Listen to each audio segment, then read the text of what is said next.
होगी, आप सोचेंगे कि हे ईश्वर, खैर सपनों की दुनिया अलग होती है, लेकिन जरूर आप ऐसा सोचेंगे कि जीवन धन्य हो गया और काश ये सपना ना टूटे, सपना है टूटेगा ही टूटेगा। और अगर मान लीजिए कसाब टाइप के व्यक्ति को देख लिया, किसी आतंकवादी को देख लिया, तो क्या प्रतिक्रिया होगी? ये भी हो सकती है कि जो है, खैर आप समझ सकते हैं कि क्या क्या प्रतिक्रिया हो सकती है, हार्ट अटैक से लेकर के और कुछ भी हो सकता है, आप समझ सकते हैं, हमारा इशारा संकेतों में समझ जाना चाहिए। तो क्रांतिकारी और आतंकवादी में बहुत अंतर है। जो लोग वर्ड आतंकवादी लिखते हैं, साम्राज्यवादी इतिहासकार लिखते हैं, बड़ी आलोचनाएं हैं, बहुत सारे लोग इसको आंदोलन नहीं मानते हैं। तो बहुत सारे मुद्दों को डिस्कस करने वाले हैं, कॉन्सेप्ट वाइज से, घटनाओं के वाइज से। फिलहाल आइए हम लोग अपने इस ग्राफ को एक बार फिर से देख लेते हैं, अवलोकन कर लेते हैं, फिर आगे बढ़ते हैं। हमने आपको ये ब्लॉक बताया, नंबर 1 औपनिवेशिक सत्ता में भागीदारी, पहली सीढ़ी थी। दूसरी सीढ़ी पर हम पहुंचे स्वदेशी और बहिष्कार आंदोलन में, और तीसरी पे अब हम पहुंचने जा रहे हैं क्रांतिकारी आंदोलन। क्रांतिकारी आंदोलन वैसे ही रेड हमने किया हुआ है, और इसका जो लक्ष्य था वो क्या था? औपनिवेशिक सत्ता से मुक्ति था। वो जानते थे कि ये सारी चीजें बदल नहीं सकती हैं, इनको औपनिवेशिक सत्ता से मुक्ति का मतलब क्या हो गया? एक तरह से हो गया कि पूर्ण स्वतंत्रता की बात हो गई ना। तो चलो बात करते हैं। फिलहाल जो हम इसको पढ़ेंगे वो क्या, किस संदर्भ में पढ़ेंगे? सबसे पहली चीज तो ये, अब हम कलर बदल देते हैं, नहीं तो दिखाई नहीं देगा। पहला जो पॉइंट हमारे दिमाग में होगा वो ये होगा कि वास्तव में क्रांतिकारी जो विचार है, क्रांतिकारी विचार या क्रांतिकारी विचार का सैद्धांतिक आधार क्या है? जैसे हम लोगों ने उदारवाद और उग्र राष्ट्रवाद के बारे में पढ़ा, तो हमको ये देखना होगा कि क्या क्रांतिकारी विचारधारा क्या थी, या क्रांतिकारियों के पीछे सैद्धांतिक आधार क्या था। क्योंकि जानते हो ये एक बहुत बड़ा मुद्दा है कि क्या क्रांतिकारियों को आंदोलन माना जाए या न माना जाए, या ये छोड़िए इन्होंने हिंसा का सहारा लिया, क्या हिंसा के माध्यम से आधुनिक समाज का निर्माण किया जा सकता है? ये बहुत बड़ा मुद्दा है। खैर हम लोग डिस्कस करेंगे कि हिंसा थी कि प्रतिहिंसा थी। जब हम विचारों की चर्चा करेंगे तो जरूर बातों की बात करेंगे। दूसरी चीज, क्रांतिकारी आंदोलन के 2 चरण हैं। चलो हम यहां लिख दे रहा हूं, 2 चरण हैं। पहला, यहां हमने एक ही चरण लिखा है 1907 से 15, यहां पे मेंशन कर दे रहा हूं। 2 चरण हैं। एक तो 1907 से 15 का समय है, 15 भी नहीं लिखना चाहिए, 1907 से लेकर के 1918 तक लिखना चाहिए। लेकिन हमने 15 यहां इसलिए लिखा क्योंकि 15 जैसे ही गांधी जी का आगमन आ जाता है, तो ग्राफ की भी एक सीमा होती है ना। ग्राफ गणितीय ग्राफ होता है और इतिहास मानवीय की विषय है, तो रट नहीं सकते। ये तो हमारा मान लीजिए कि बैकग्राउंड मैथ का रहा है, मैथ में बड़ी क्या कहते हैं कि इंटरेस्ट रहा है, इसलिए हमने आपको उठा करके यहां पे लिख दिया। अदरवाइज एग्जैक्ट मानवीय के विषयों का रूपांतरण नहीं किया जा सकता है। फिर भी आप समझ सकते हैं कि हमारी साथ क्या ये रहा, 1907 से 18 तक रहा, और दूसरा जो चरण रहा वो 1924 से लेकर के 28 तक रहा। तो एक मुद्दा तो यही बनेगा कि इन दोनों चरणों में अंतर क्या था, इन दोनों चरणों के क्रांतिकारी राष्ट्रवाद में अंतर क्या था, और जब अंतर की अपेक्षा होगी तो समानता भी आपको बतानी होगी कि क्या रहा होगा। तो इसको भी हम लोग उठा करके यहाँ पे देखेंगे। इसके बाद क्रांतिकारी राष्ट्रवाद की बात हमने कहा, लक्ष्य तो यही बता दिया, और आपको बताऊंगा कि क्रांतिकारी जो प्रमुख क्रांतिकारी घटनाएं हैं, क्रांतिकारी घटनाओं की चर्चा करूंगा, क्रांतिकारी घटनाएं की चर्चा करेंगे, राइट। और अंतरराष्ट्रीय स्तर पे जो क्रांतिकारी राष्ट्रवाद का प्रसार हुआ, क्रांतिकारी राष्ट्रवाद का प्रसार हुआ, इसकी भी चर्चा करेंगे, क्रांतिकारी राष्ट्रवाद का प्रसार। और वास्तव में यहां पे एक स्टार लगाने की जरूरत है और चीजों को समझने की जरूरत है। आइए बात करते हैं, पहले लिखते हैं तब हम बात करेंगे। वास्तव में जो प्रथम विश्व युद्ध हुआ, प्रथम विश्व युद्ध वर्ल्ड हिस्ट्री में तो पढ़ेंगे, यहां आप जाने 1914 से 1918 तक हुआ। और इस दौरान आप देखेंगे कि 14 से 18 के दौरान भारत की जितनी भी राजनीतिक पार्टियां थीं, भारत की सभी राजनीतिक पार्टियों ने समर्थन किया, किसका? पार्टियों ने सरकार का औपनिवेशिक सत्ता का समर्थन किया, औपनिवेशिक सत्ता का समर्थन किया। क्यों भाई? चाहे वो कांग्रेस हो, चाहे मुस्लिम लीग हो, चाहे छोटी छोटी जो पार्टियां थी, उन सभी पार्टियों ने समर्थन किया। क्यों? क्योंकि उनको लगता था कि प्रथम विश्व युद्ध के पश्चात उन्हें स्वराज दिया जाएगा या कम से कम राजनीतिक सुधार दिया जाएगा, ये उनकी अपेक्षा थी। लेकिन आप देखेंगे कि यह अपेक्षा नहीं पूरी हुई। अभी हम प्रथम विश्व युद्ध की बात कर रहे हैं 14 से 18, 1914 से 18। लेकिन आपको बताऊं, केवल क्रांतिकारी ऐसे थे, अपवाद केवल क्रांतिकारी थे, और इन क्रांतिकारियों ने यह माना कि यह एक अवसर है। क्रांतिकारियों ने औपनिवेशिक सत्ता से मुक्ति का अवसर माना, औपनिवेशिक सत्ता से मुक्ति का अवसर माना। और इसे मुक्ति का अवसर मानते हुए क्रांतिकारियों ने क्या किया कि विदेशों में भी प्रयास किया। फर्स्ट वर्ल्ड वॉर के दौरान आप देखोगे अमेरिका में, अफगानिस्तान में, पेरिस में, जर्मनी में इन लोगों ने, भारतीय क्रांतिकारियों ने प्रयास किया था। अब कितनी सफलता मिली कितनी नहीं मिली, जब हम लोग आंकलन करेंगे तो जरूर देखेंगे इस बात को। इस बात को समझ में आ गया? इस बात को एकदम रिमार्क में रखने की जरूरत है कि except the revolutionaries, all the party of the India supported the colonial governments due to their political understanding. Political जो लोग समझते उसके हिसाब से उन्होंने किया था, राइट। तो फिलहाल आइए हम लोग अभी अपने इस सेक्शन पे आते हैं। क्रांतिकारी राष्ट्रवाद की घटनाएं देखेंगे। क्रांतिकारी राष्ट्रवाद अंतरराष्ट्रीय स्तर पे हमने यहां देखना चाहा था, इंटरनेशनल लेवल पे बात करेंगे, राइट। और लास्ट में इसका हम लोग मूल्यांकन देखेंगे, जैसा कि अभी तक देखते आ रहे हैं। श्योर? पक्का? तो यहां से हम लोग शुरुआत करेंगे। फिलहाल जो पहला जो सेशन है, इस पे हम लोग पहले प्रीलिम्स के पॉइंट ऑफ व्यू से देखेंगे। खास करके इनका जो संगठन है, जो संस्थाएं हैं, समाचार पत्र है, पुस्तकें हैं, है ना, व्यक्तित्व हैं, बहुत सारी छोटी छोटी तथ्यगत मुद्दों पे हम लोग पहले चर्चा करेंगे, राइट। तो फिलहाल आइए शुरुआत करते हैं। पहले तो क्रांतिकारी विचार की बात करते हैं, कॉन्सेप्चुअल पार्ट है, इसकी चर्चा करते हैं फर्स्ट वे में। उसके बाद क्रांतिकारी घटनाओं की चर्चा करेंगे, क्रांतिकारी अंतरराष्ट्रीय स्तर पे देखेंगे, फर्स्ट 2 और 3, ये हमारा लेक्चर प्लान होगा। और फिर सेकंड चरण के 24 से 27 की क्रांतिकारी घटनाओं को देखेंगे। यानी जो हमारा जो लेक्चर का जो प्लान है, जो हम जिस व्यू से आपको बताने जा रहे हैं, सबसे पहली बात तो हम बताएंगे कि क्रांतिकारी विचार का जो आधार था, सैद्धांतिक आधार था, किन किन चीजों में वो विश्वास करते थे, उनकी चर्चा करेंगे। नंबर 2 हम चर्चा करेंगे क्रांतिकारी घटनाओं की पहले चरण की।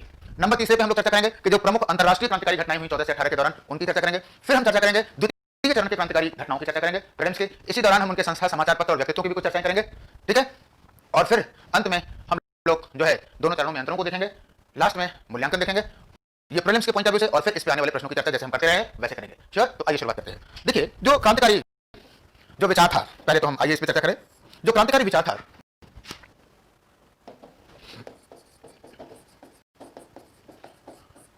क्रांतिकारी विचार, पहला पॉइंट अगर आप देखेंगे तो इन्होंने जो उग्र राष्ट्रवादी, भाई उग्र राष्ट्रवाद के बाद क्रांतिकारी रहा है तो जाहिर सी बात है उग्र राष्ट्रवादियों का इंपैक्ट कुछ ना कुछ तो पड़ा ही होगा। तो जो पहला बिंदु आप देखेंगे वो ये देखेंगे कि यह भी भारतीय संस्कृति की सर्वश्रेष्ठता में विश्वास करते थे। भारतीय संस्कृति की सर्वश्रेष्ठता में विश्वास करते थे। जाहिर सी बात है यह विचार जो है किसका था? उग्र राष्ट्रवादियों का करते थे। दूसरी चीज देखो, इस नजरिए से बहुत कम लोगों ने सोचा है कि वास्तव में उग्र राष्ट्रवाद या क्रांतिकारी राष्ट्रवाद की शुरुआत क्यों स्पेशली आपको दिखाई दी विधिवत रूप से 1907 से, हालांकि इसकी पहली घटना 1897 से ही मान लेते हैं, लेकिन क्रांतिकारी राष्ट्रवाद जो उभर करके सामने आया वो 1907 के बाद आया। ऐसा क्यों? ऐसे पीछे इसलिए था कि जो क्रांतिकारी राष्ट्रवाद था, हमेशा इस बात को याद में रखिएगा, हम कलर चेंज कर देने जैसे आपके दिमाग में रहे इस बात को, कि जो क्रांतिकारी राष्ट्रवाद था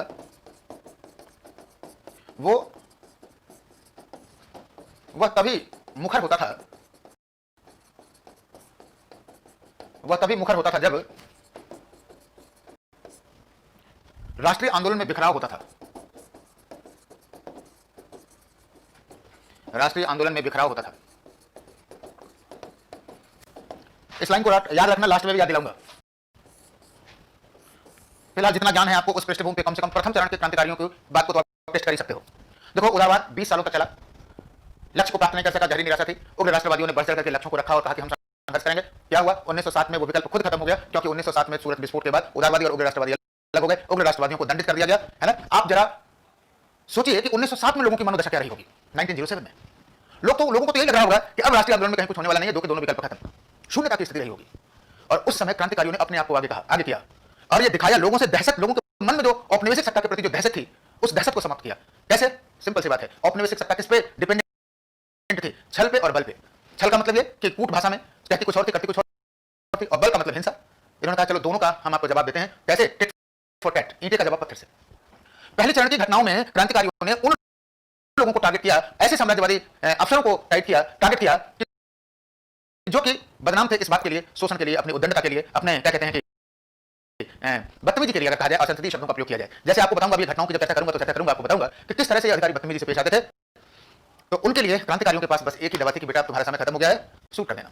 और जब बदनाम अधिकारियों को मारा गया तो यह संदेश गया कि अगर आपको प्रशासन करना है तो अच्छे सिद्धांतों के आधार पर करिए, है ना। अगर हिंसा सत्ता के बंदूक से निकल सकती है तो हमारी भी बंदूक से निकल सकती है, राइट। एक रिपोर्ट बताऊंगा, अमूमन किताबों में आपको नहीं मिलेगा, तो आपको एक रिपोर्ट 1924, 25, 26 के आसपास की बताऊंगा, जिसमें ब्रिटिश रिपोर्ट में यह कहा गया है कि पहले जो यूरोपीय लोग थे, ब्रिटिशर्स लोग थे, वो भारत में आना चाहते थे, वो किसी भी पद पे आने के लिए तैयार थे, लेकिन अब जो बड़े और कुलीन और योग्य व्यक्ति थे वो भारत नहीं आना चाहते थे। क्यों? क्योंकि उनकी नजर में भारत जो है वो क्या हो गया था? शांतिप्रिय जगह नहीं रह गई थी, जान भी खोने पड़ सकता था, जान खोने का डर उनके अंदर आ गया था। और यही दहशत लाने का जो कार्य किया वो किसने किया? क्रांतिकारियों ने किया। क्योंकि साम्राज्यवाद है, शोषण तो रहेगा ही रहेगा, अधिकारी गलत होगा ही होगा, क्योंकि वो एक सिस्टम का भाग है। और क्रांतिकारियों ने कम से कम इतना मैसेज तो दे दिया था कि अगर तुम गलत होगे तो हम तुमको बताएंगे कैसे होगे, राइट। तो ये एक बहुत महत्वपूर्ण साइको था, जानने की जरूरत है। तीसरा जो पॉइंट आप ये कहेंगे वो ये लिखेंगे कि क्रांतिकारियों ने हिंसा का सहारा लिया।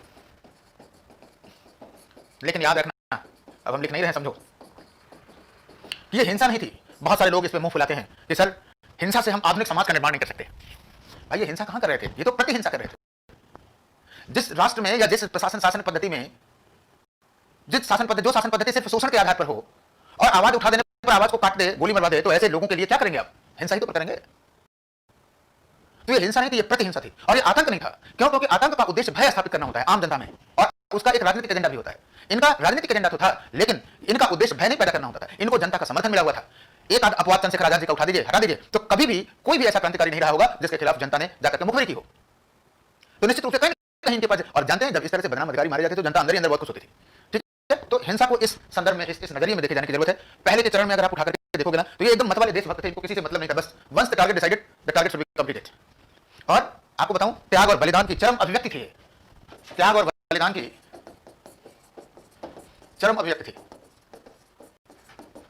अब इससे ज्यादा हो ही नहीं सकता था। आपको बताऊं, एक कहानी बताता हूं, सीन बताता हूं, हालांकि बाद का है लेकिन फिर भी बताता हूं।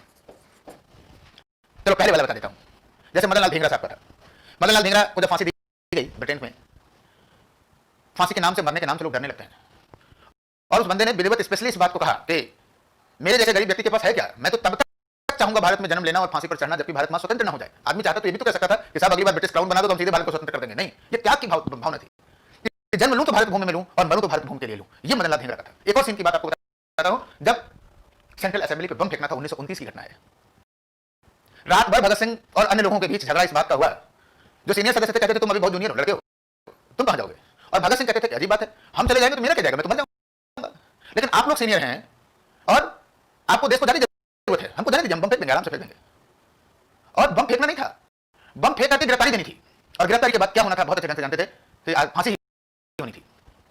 ऐसा त्याग कहां मिलेगा कि जो व्यक्ति मरने के लिए लड़ रहा हो राष्ट्रहित में। और जब एक बार क्रांतिकारी जान देने के लिए तैयार थे तो क्या आंदोलन में अपनी ही परेशानी के लिए जनता सहभागिता न करती? क्रांतिकारियों को इसको फायदा मिला हो या ना मिला हो, निश्चित रूप से अप्रत्यक्ष रूप से जब अगले चरण में राष्ट्रीय आंदोलन आएगा तो जनता की जो सहभागिता है वो क्या होगी, बहुत बढ़ जाएगी। बात हमारी साइकोलॉजी को समझिए। और मैं बार बार इस बात को कह रहा हूं कि उदारवादी नहीं खराब हो गया, राष्ट्रवादी नहीं खराब, क्रांतिकारी नहीं खराब, ये सब एक सोपान है। यानी ये जो राष्ट्रीय आंदोलन, ये जो स्वतंत्रता के लिए जो यज्ञ किया गया, उसमें सबकी अलग अलग भूमिका थी। कैसे आप डिसाइड कर सकते हो कि अलग ये इनका ज्यादा है, इसका कम है, इसका कम है? राइट? तो ऑल द जो पीपल से अलग अलग विचारधाराएं थी, they served for the national movement, they work for the national movement. Right? अब आज के डेट में कोई अपने राजनीतिक लाभ के लिए ताली बजाए, ये तो गलत बात है ना। चलिए आगे बढ़ते हैं। तो फिलहाल त्याग एवं बलिदान की चरम अभिव्यक्ति थे और इसका आपको इंपैक्ट दिखाई देगा नेशनल मूवमेंट में। फिलहाल एक और पॉइंट जानने की जरूरत है। पहले लेवल पे आप देखोगे कि पहले लेवल पे इनकी कोई विचारधारा नहीं थी, बस ये विचारधारा थी कि जो शोषण करे उसको कूट दीजिए, बाकी नथिंग एल्स। लेकिन अगले चरण में देखो, कोई भी घटना जब तक वैचारिक आयाम से नहीं की जाती है तब तक वो नहीं मानी जाती है। इसलिए विचारधारा का पुट तो लाना ही लाना था। और इसीलिए अगले चरण में आप देखोगे तो भगवती चरण बोहरा का नाम आएगा, भगवती चरण बोहरा। और भगवती चरण बोहरा ने लिखा philosophy of bomb, philosophy of bomb, bomb का दर्शन, बम का दर्शन। और वास्तव में भगवती चरण बोहरा ने लिखा था, लेकिन जो आइडियोलॉजी थी वो चंद्रशेखर आजाद की थी। और इस पे भी एक इंटरेस्टिंग फैक्ट है, जानते रहिए। वास्तव में गांधी ने एक लेख लिखा था और गांधी जी ने लेख लिखा था और कहा था कि जो ये हमारे क्रांतिकारी है वो भटके हुए देशभक्त हैं, उनके बलिदान पर, उनके त्याग पर किसी को शक नहीं है। उन्होंने जो किया उसके लिए हमारा मस्तिष्क श्रद्धा से झुक जाता है। ये कहना है गांधी जी का क्रांतिकारियों के प्रति। आज आप लोग पता नहीं क्या क्या गांधी जी को कहते हैं, लेकिन उन्होंने ये रिमार्क किया कि ये भटके हुए देशभक्त हैं और इनको मुख्य धारा में आनी चाहिए। जाहिर सी बात है, गांधी का संपूर्ण चिंतन अहिंसा पर था और इन्होंने हिंसा का माध्यम बनाया था। तो अहिंसा का दर्शन दुनिया जानती है, हाईलाइट कर दिया गया इतिहासकारों के द्वारा। But what about the philosophy of the bomb that was described by the Bhagwati Charan Bohra and the main जो मेंटर थे, the chief mentor was Chandrashekhar Azad. और चंद्रशेखर आजाद ने भी इस बात को कहा कि बम इसलिए नहीं प्रयोग हुआ है कि हम कहते हैं, मैं जानता हूं कि बम के प्रयोग से स्वतंत्रता नहीं मिलेगी, लेकिन स्वतंत्रता के लिए माहौल बनेगा। अब सोचो, मल्टी डायमेंशनल अप्रोच करो कि एक तरफ लोगों को, अधिकारियों को दहशत दिया जाएगा कि अगर आप गलत करोगे तो आपका अंत ये हो जाएगा, और दूसरी तरफ जन दबाव होगा कि ये हमारी मांगे हैं। इन सब का अंतिम साइकोलॉजिकल इंपैक्ट क्या होगा? जाहिर सी बात है स्वतंत्रता की तरफ होगा। हमारी जो स्वतंत्रता है, जो हमारी जो फ्रीडम है, वो बड़े मुश्किल से आई हुई है। और हम लोग किस तरह से यूज करते हैं बहुत अच्छे ढंग से जानते हैं, है ना। किसी को कुछ भी कह देना, कुछ भी कर देना बहुत आसान है, लेकिन इतिहास की समझ, परिस्थितियों की समझ और निर्णय और उसका प्रभाव का आकलन उतना ही कठिन है। फिलहाल आते हैं तो भगवती चरण बोहरा ने किया। और आगे चल करके जब भगत सिंह की लेखनी चली, भगत सिंह ने की जो लेखनी है वो समाजवाद के प्रति झुकाव, समाजवाद के प्रति झुकाव, समाजवादी पार्टी ने समझ लेना। और ये मानते थे कि क्रांति दो स्तरों पर आवश्यक है। एक तो जो हम लोगों ने बिगुल उठाया है औपनिवेशिक सत्ता से मुक्ति का, दूसरा समाज के स्तर पर भी क्रांति की आवश्यकता है। ये भगत सिंह का मानना है। भारतीय समाज धर्म के आधार पर चलता है, कहते थे मैं नास्तिक क्यों हूं, उसको बताते थे। तो निश्चित रूप से आगे चल करके जो हमारा क्रांतिकारी राष्ट्रवाद है वो आइडियोलॉजी से भी जुड़ा। Right?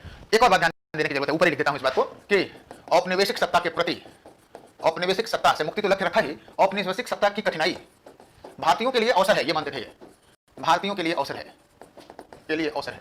It is opportunity for the Indians. हमको इसको अनैतिक नैतिकता के आधार पर देखे देखता रहे, इससे कोई फर्क नहीं पड़ता। उनकी आइडियोलॉजी की। राइट? तो हमने विचारों पर चर्चा किया, आप लोग इसे एक बार जरूर देखिएगा। ये आपको अमूमन लोग इसकी चर्चा करते हुए नहीं मिलेंगे, लेकिन आपको ध्यान में रखिएगा, जरूर ध्यान में रखना चाहिए। आपको बताऊं, अब हम लोग चर्चा करेंगे क्रांतिकारी घटनाओं की, क्रांतिकारी घटनाओं की चर्चा करेंगे। और इसके पहले कि हम लोग इस टेबल पे आए, ये जानते रहिएगा कि कलकत्ता 1871 में, नोट कर लीजिए दिमाग में, इन 1871 पहला जो वायलेंस हुआ, the first violence was scene against the chief justice of the Calcutta, that was Justice Norman. And in 1872 the Governor General and Viceroy Mayo was killed by NF1. These were the two primary incidents in which the British officers were killed, but they were not the part of our revolutionary movement. 1871 में chief justice Norman की हत्या हुई कलकत्ता के, और 1872 में Lord Mayo की हत्या हुई। लेकिन इन दोनों घटनाओं को हम लोग क्रांतिकारी आंदोलन का भाग नहीं मानते, बल्कि इसे एक दुर्घटना मानते हैं। राइट। कारण क्लियर है कि उस समय तो राष्ट्रीय आंदोलन ही नहीं शुरू हुआ। तो अगर कभी आईएएस में या पीसीएस में यह पूछ दिया जाए कि निम्नलिखित में से कौन सी घटना सबसे पहले हुई, the first event should be marked as the event of chief justice Norman. Norman की हत्या ये पहली घटना थी। दूसरी कौन थी? मेयो की हत्या, राइट। लेकिन भारत में संगठित रूप से जो क्रांतिकारी राष्ट्रवाद की अभिव्यक्ति की शुरुआत जो पहली घटना मानी जाती है वो ये रही, पूना में रैंड एवं आयस्ट की हत्या। पूना में रैंड एवं आयस्ट की हत्या रही। क्रांतिकारी घटनाओं की चर्चा हम कर रहे हैं और उससे जुड़ी कुछ टिप्पणियों की भी बात कर रहे हैं जहां से सवाल पूछे जा सकते हैं। 1897 में रैंड एवं आयस्ट की हत्या पूना में हुई स्थान और किया चापेकर बंधुओं ने, दामोदर चापेकर, बालकृष्ण चापेकर। टिप्पणी में दामोदर हरि चापेकर को फांसी दे दी गई और तिलक ने, अब आइए कुछ और कहानी को समझिए तब इस स्टेटमेंट को समझ पाएंगे। वास्तव में पूना में प्लेग फैला था, यह बात हमने आपको बताया था 1885 के आसपास। उसमें से रैंड और आयस्ट इतना बदतमीज था। पॉलिसी क्या थी? एक्चुअली क्या है ना कि प्लेग एक डिजीज है जो कि उस जमाने में तो बहुत तेजी से फैलता था। प्लेग को ताउन भी कहा जाता था, ताउन। तो सरकार क्या करती थी कि जिन जिन लोगों के पास प्लेग के जो पेशेंट होते थे उनको ले आती थी और कैंपों में डाल देती थी मरने के लिए, कोई दवा नहीं देती थी। अब आप सोचिए कि कौन इसे सही मानेगा? भारतीय संस्कृति में, इंडियन कल्चर में कुछ उपचार है, आदमी देवी देवता पूजा पाठ कुछ भी करता, कम से कम अपने ही पुत्र और अपने ही परिवार के सदस्य को सरकारी कैंपों में मरने के लिए तो नहीं छोड़ देता। और सरकार की योजना यह थी कि अगर इनको हम आइसोलेट नहीं करेंगे तो प्लेग का विस्तार होगा, राइट। तो ऐसी कंडीशन में क्या हुआ? ऐसी कंडीशन में यह हुआ रैंड एवं आयस्ट जब घर परिवार के अंदर मरीज देखने जाते थे तो बदतमीजी करते थे और वो किसी स्तर पर हो सकता था, आप समझ सकते हो। और फिर टारगेट किया था, अब हम तुम्हारा टिकट काटते हैं। और टिकट काटने का जो टारगेट रखा वो दामोदर चापेकर और बालकृष्ण चापेकर बंधु थे। इसमें से दामोदर चापेकर को फांसी दे दी गई, इनको भी गिरफ्तार किया गया। आपको बताऊं इस पूरे मुद्दे पर तिलक ने एक लेख लिखा। तिलक ने कहा कि रैंड एवं आयस्ट की हत्या अच्छी बात नहीं है, मतलब violence is not a good thing. Tilak ने सरकारी प्रतिक्रिया की निंदा की। उन्होंने यह भी कहा था कि रैंड एवं आयस्ट की हत्या की निंदा अच्छी नहीं है, लेकिन आगे उन्होंने यह भी जोड़ा कि जो सरकार ने किया वो भी अच्छा नहीं है।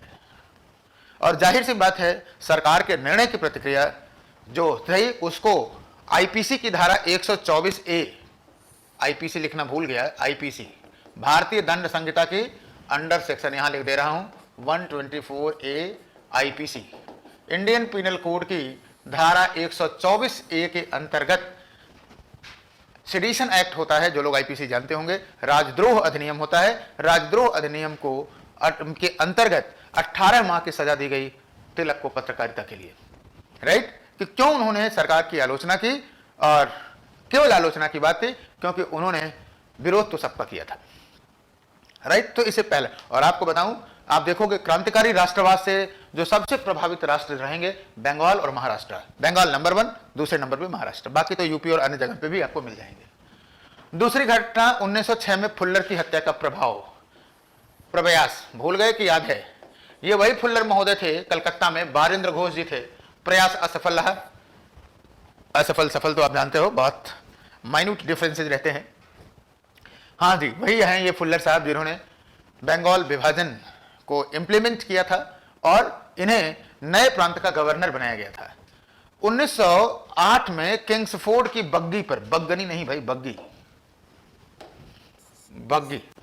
तांगा मान लो, बग्गी पर बम फेंकने का प्रयास किया। मुजफ्फरपुर की घटना है, प्रफुल्ल चाकी और खुदीराम बोस। किंग्सफोर्ड को क्यों टारगेट किया गया? बहुत बदनाम था। जब भी कोई अपराध होता है, जो लोग लॉ बैकग्राउंड के होंगे जानते होंगे, तो उसमें लिखा रहता है कि मिनिमम, न्यूनतम इतना दंड देना चाहिए और अधिकतम इतना दंड देना चाहिए, ऐसा लिखा रहता है। ये हमेशा यूरोपियों को मिनिमम देता था और इंडियंस को मैक्सिमम, यानी भारतीय मिल जाए कोई तो इसकी बुद्धि तेज चलती थी, पकड़ लिया गया, कहा कि अब इसको हम लोग निपटा ही देते हैं। लेकिन भाग्य इसका इसलिए अच्छा था क्योंकि उस दिन पता नहीं क्या था कि उस दिन वो बग्गी के अंदर नहीं था। बग्गी जो थे ऊपर से ढकी रहती थी। उस बग्गी के अंदर 2 महिलाएं थीं उसके परिवार की, वो बेचारी मारी गई। फिलहाल ये बच गया। प्रफुल्ल चाकी ने स्वयं को गोली मार ली और खुदीराम बोस को पकड़ लिया गया, जिसे अंत में या जिसे बाद में फांसी दे दी गई, राइट। तो सीधे सीधे सवाल यहां से पूछा जा सकता है कि वो कौन सा क्रांतिकारी था जिसने अपने आप को कचहरी में गोली मार ली थी? प्रफुल्ल चाकी, खुदीराम बोस को आप जान ही रहे हो। 1909 में जज जैक्सन की हत्या किया गया नासिक में अनंत लक्ष्मण कन्हेरे के द्वारा। जाहिर सी बात है ये भी बदनाम जज रहा होगा। और 1912 में रासबिहारी बोस पर हत्या का प्रयास का आरोप है, ये दिल्ली में है। और वास्तव में हर्डिंग पे रासबिहारी बोस द्वारा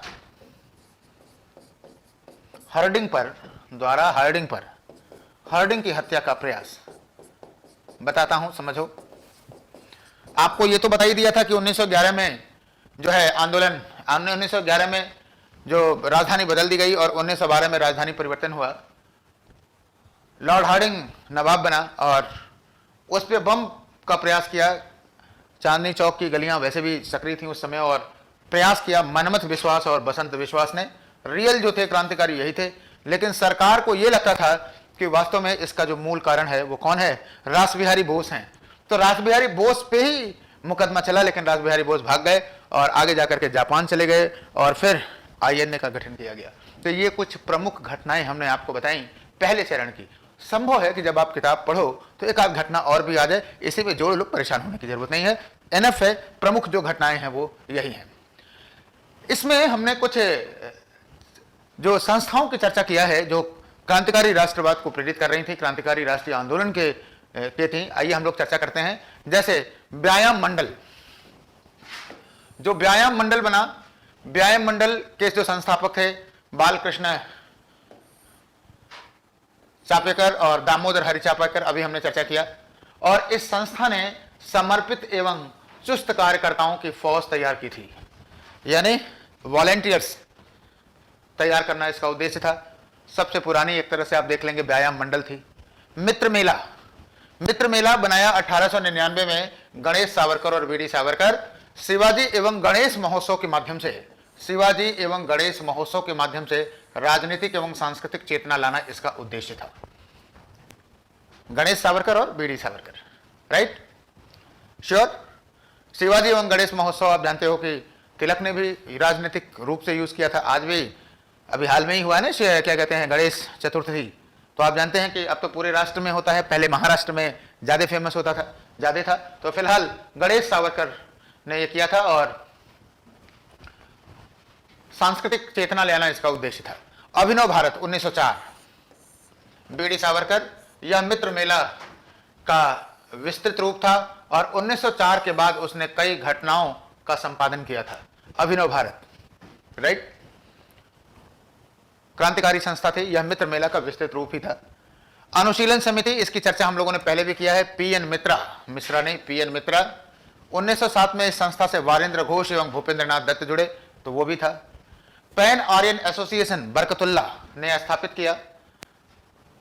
इसकी स्थापना न्यूयॉर्क में हुई, जानते रहिएगा, अंतरराष्ट्रीय संस्थाएं हैं ये।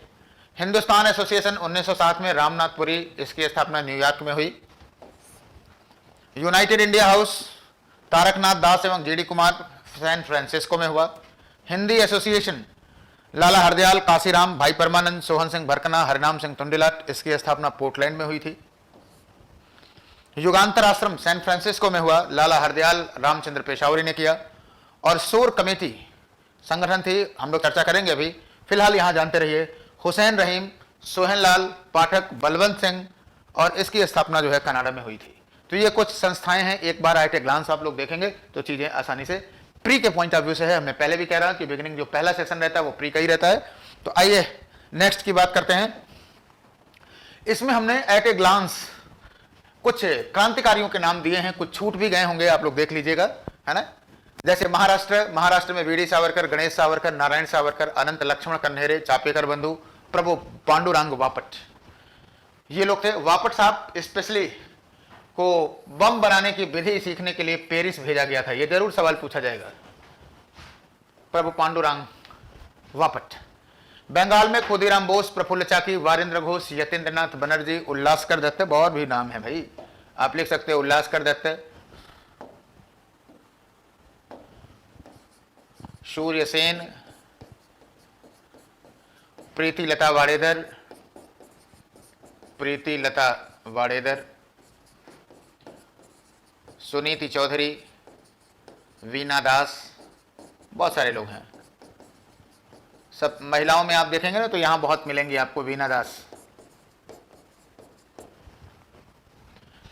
ठीक है। और मजेदार बात तो यहां है वो ये कि एसएन बनर्जी, बंगाल के उदारवादी नेता एसएन बनर्जी ने क्रांतिकारियों को 3000 की मदद दी थी, है ना। और वारेंद्र घोष तथा उल्लासकर दत्त ने मणिकतल्ला में बम का कारखाना खोला। वारेंद्र घोष और उल्लासकर दत्त ने मणिकतल्ला, बंगाल में था, मणिकतल्ला में इन्होंने एक वो खोला, संस्था खोली, बम का कारखाना खोला। पंजाब में अजीत सिंह, पृथ्वी सिंह, सूफी अंबा प्रसाद, नंद गोपाल, लाजपत राय, रास बिहारी घोष, मनमथ एवं बसंत विश्वास, ये लोग थे। भगत सिंह को भी इसी में लिख लीजिए। एक नाम और छूट रहा है, यशपाल का नाम लिख लीजिए। एट ए ग्लांस जानने के लिए हमने आपको बताया। आ जाए तो निश्चित रूप से आप ये कह सकते हैं कि क्रांतिकारी आंदोलन में योगदान दिया, इतना लिखा जाए, पूरा ना भी लिखा जाए तो क्रांतिकारी आंदोलन में योगदान दिया।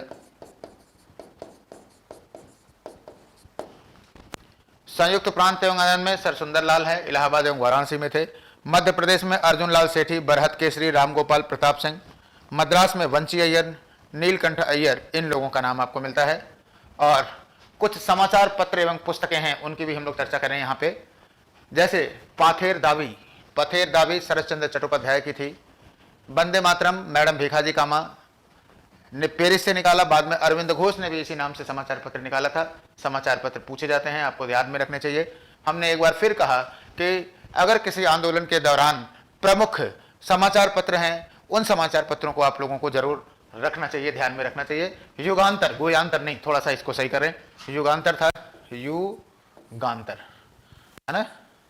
ठीक है, समझ में आ रहा है इस बात को?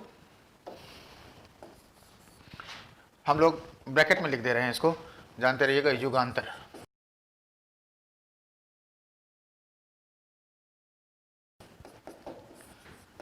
भूपेंद्रनाथ दत्त एवं वारेंद्र घोष। जमींदार सिराजुद्दीन, याद रखना, प्रायः जमींदार शब्द से कंफ्यूज हो गए। जमींदार शब्द को देखोगे तो लगेगा कि लग रहा है कि ये जमींदारों के समर्थन में था, नहीं। सिराजुद्दीन इसके संपादक थे और निश्चित रूप से आप कह सकते हो कि क्रांतिकारी समाचार पत्र था ये। इंडियन सोशोलॉजिस्ट श्यामजी कृष्ण वर्मा, पहले लंदन से हुआ, फिर पेरिस से निकला। बंदे जीवन सचिंद्र सान्याल, और यह पुस्तक क्रांतिकारियों की बाइबिल मानी जाती है। भवानी मंदिर वारेंद्र घोष। कर्मयोगिनी सर सुंदरलाल। वर्तमान रणनीति वारेंद्र घोष। कौमी इस्लाह नंदगोपाल। सर्कुलर आजादी रामनाथपुरी। फ्री हिंदुस्तान तारकनाथ दास। ये संकलन है आपके समाचार पत्रों का, राइट। और प्रथम चरण में हमने आपको बताया कि प्रथम चरण में क्रांतिकारी जो आंदोलन था, प्रथम चरण में क्रांतिकारी आंदोलन की जो प्रमुख घटनाएं हैं, उन प्रमुख घटनाओं के बारे में हमने चर्चा किया है आपको यहाँ पे। अब कल की क्लास में हम लोग देखेंगे कि किस तरह से प्रथम विश्व युद्ध के दौरान, या प्रथम विश्व युद्ध को ना भी हम लोग टारगेट करें, ये टारगेट करें कि विदेशों में या अंतर्राष्ट्रीय स्तर पर क्रांतिकारी राष्ट्रवाद का विकास कैसे हुआ। पहले इंग्लैंड में हुआ, फिर फ्रांस में हुआ, फिर जर्मनी में हुआ, फिर यूएसए में हुआ, फिर कहाँ हुआ आपका अफगानिस्तान में हुआ, काबुल में। तो इन सारे सेक्शन को देखना और फिर द्वितीय चरण की बात देखना, वहां हम लोग कल की चर्चा करेंगे। तो ये क्लास कल भी जारी रहेगी। उम्मीद करते हैं कि आज की क्लास को आप लोगों ने एंजॉय किया होगा, एंटरटेन किया होगा, और जिन प्रश्नों की बात हमने आपको बताया उन प्रश्नों को आप लोग फ्रेम करिएगा,